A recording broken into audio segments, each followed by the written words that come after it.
everyone, my name is Fiona Solis and this is Gender Stories because everyone has stories. Tonight my guest is Miss G. Miss G, how are you? I'm doing good, Fiona. I am G. I used to join in beauty pageants and currently I'm helping some of my family's business back home. Yes. Hello, everyone. Miss G, first question. What age were you when you began to feel different? Oh, yeah. What age? I was in my grade school, actually, when I felt different because I used to, I have two sisters and I'm the youngest. I am the only boy in the family. So that time when I was little, my dad and my mom used to bring me this truck or robot, but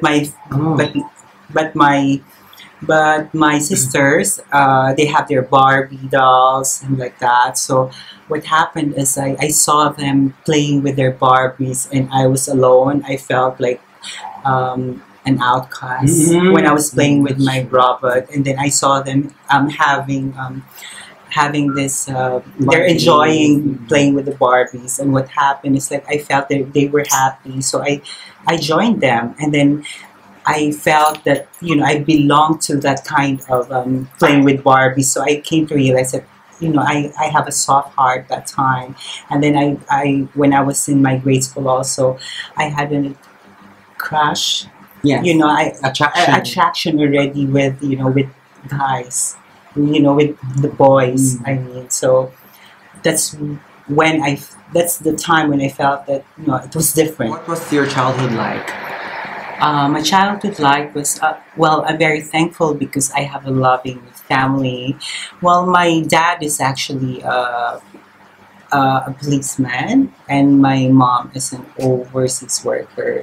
So it was, in terms of giving my basic needs, what I want and what my basic needs, they provided it very well. But I had an experience wherein my dad was so strict because he is a policeman. So I was scared with my moves because you know, I already felt that I'm different. I was you know, it was not really the freedom of showing who I am that time. So I was very conservative still that time, so in my life, but it was definitely happy. You know, I enjoyed it. Yeah, but I was still scared to show off the real me in my life. But you know, eventually, when I grew up, when I graduated my secondary, that's the time I was able to show my parents that I'm like this, and they accepted it very well, and they give me still the same love that I need as, you know, as their kid, a child. What was your family reaction when you told them? When I told them, well, they didn't actually tell me that okay, do it, show it right away, but they wanted me to dress up decently.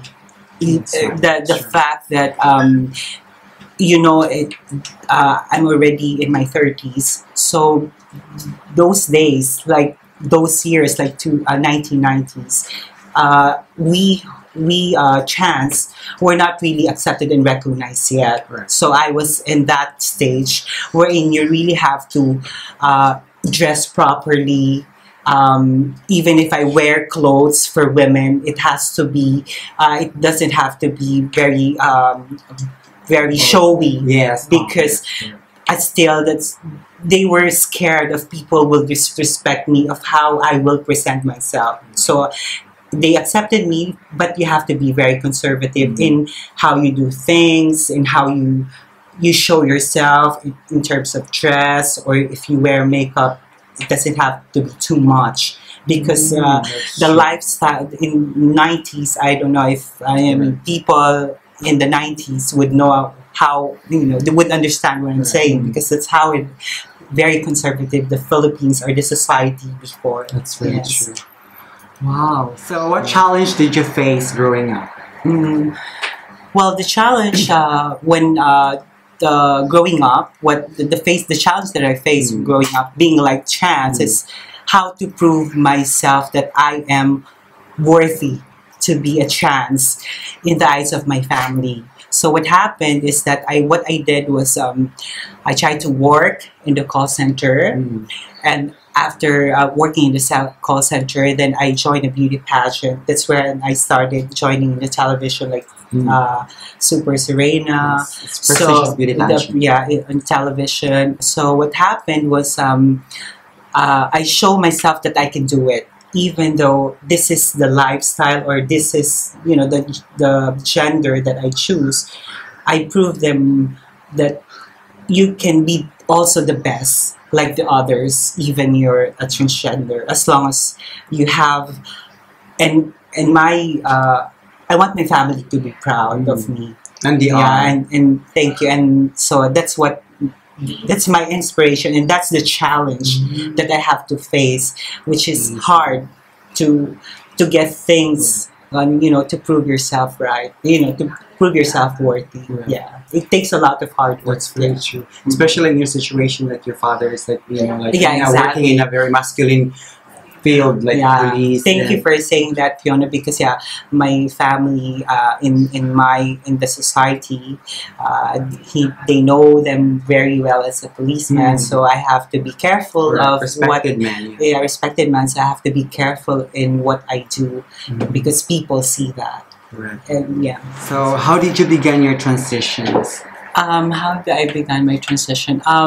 Well, when I graduated my college years, that's the time also when I meet like my manager from the pageantry, and then because you have to be competitive in terms of physical appearance in beauty pageant, you have to present yourself as a like the face, the figure, so that because there is a long gown competition, swimsuit competition, so you have to be very beautiful on stage because that's a big spotlight. So that's when I started taking feminine hormones, taking pills, and then excuse me, after I'm taking that pills, then of course it will your figure will change, feminine look and everything. So that's when I started to become the decision. But when you take pills also, sometimes you are like moody in terms of your thinking, your moods. You have mood swings, so it's also tough. Because you will also know your real self, and in that transition there's ups and downs, but you have to be focused really on what you want to be, and that even though you have ups and downs, you'll get there as long as you're focused, as long as you are very eager, you have the determination. So how did you deal with bullying and discriminations? In terms of discrimination and bullying, when people would tell me that you are a less person, and that's how I started. I take that in a positive way, because there are people, you cannot please everybody. People would really would tell you that you're not good enough, because I think in life, if you think that in a bad way, then you're a loser. Yes. But if you think that in a positive way, then you will strive harder. And I just disregard. I don't let other people affect my whole self. And as I've told you, my mother and my father raised me well with a good respect and like a conservative way. So I just disregard, and then I just go on with my life. So with people who there are people experiencing discrimination, and just don't. You can just disregard them. You know yourself better. You know yourself better than anybody else. So just continue, have that good heart, have your faith, and keep doing your good things to others. Yeah, so I think that would make your life better. Correct. Like it's Yeah. nice to like to flip the negative into positive. Yes, So exactly. what Yes. advice would you give to transgenders going through transitions now?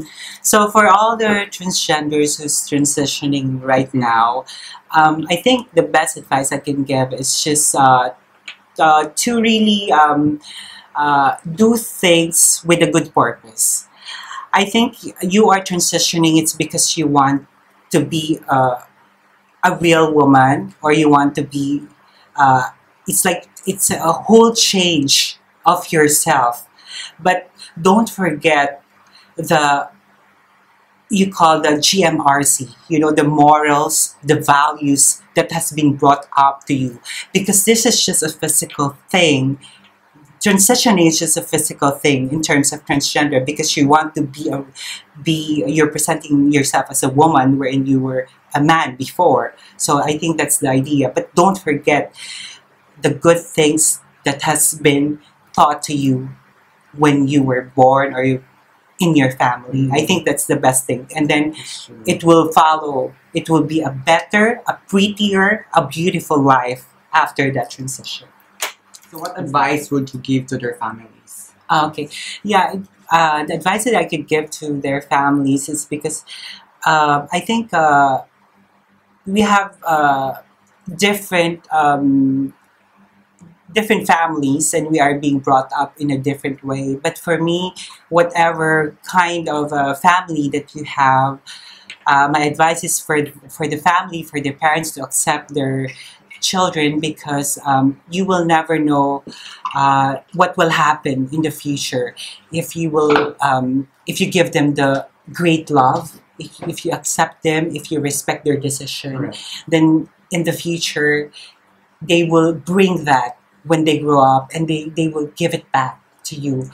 They will give the love, because they know that you give them, and you give them blessings, you give them the love, and you supported them. Then in the end, they will give back the support and the love. I think that would be the best advice I could give to the parents and to their families. What inspires you and keeps you motivated? What inspires me and keeps me motivated is still I'm still the breadwinner of the family. So my family still inspires me in everything that I do. They've been there through my ups and downs, through thick and thin. Correct. So it still inspire me, and whatever decision I make in life, I tell them, and then they give me advices as well. So until now, because I had a good they raised me well, a very conservative family, as I saying. So until now, my decisions in everything that I do, it will be for them. I always give back to my family, and that keeps me going. So what are the areas you feel are the most important for LGBT to achieve equality? Yes. For the LGBT, I think there's a lot of LGBT